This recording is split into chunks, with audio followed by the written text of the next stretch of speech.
Near the center of every great story is a great conflict, a great war. Two soldiers, each with a gift for storytelling, survive the storm and steel of the greatest war the world had ever seen. J.R.R. Tolkien and C.S. Lewis.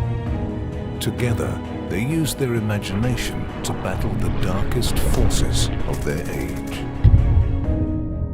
A hobbit, a wardrobe, and a great war.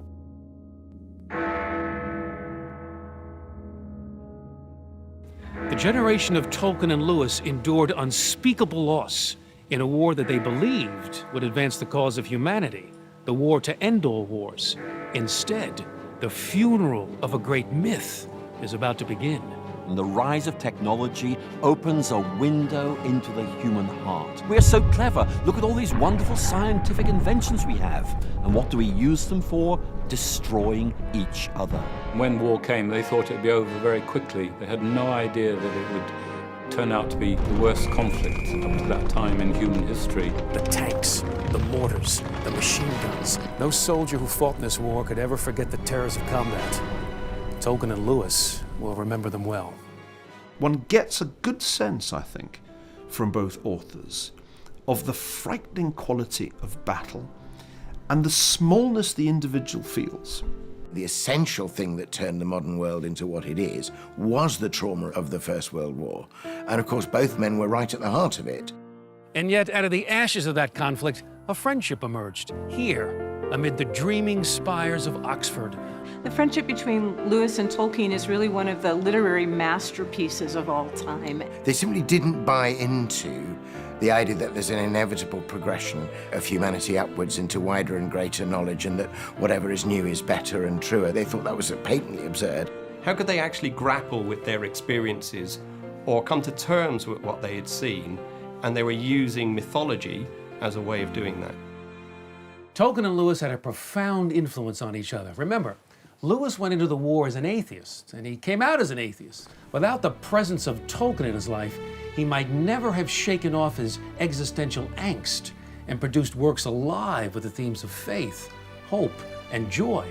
For his part, Tolkien once admitted that were it not for Lewis's great encouragement, he never would have brought to a conclusion his epic trilogy. He needed Lewis's constant prodding and demands for more. You know what Jack Lewis was like.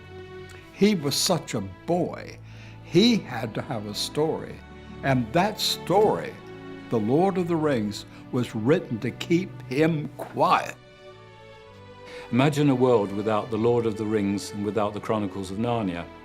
If it wasn't for the friendship between Lewis and Tolkien, we would have neither. Lewis said, well, since children are going to grow up in a world of dragons and giants, let us at least show the children that dragons and giants can be overcome. The key character that emerges from Lord of the Rings is Samwise Gamgee. He is the hobbit that is just the normal person. He's a gardener. But at the end of the day, he achieves the final quest. And Tolkien sees him as the epitome of the average British soldier. True heroism is hobbit-sized. It's in the everyday heroism of somebody who says, I don't know the way. The hobbit is the small character who is sort of overlooked by all the great ones of the world, but it's on the hobbit's obedience and courage and endurance that Middle-earth is saved. Likewise, Lucy saves the day in Prince Caspian. So you don't have to be, the strong man. You don't have to be, armed to the teeth. You just need to do your duty.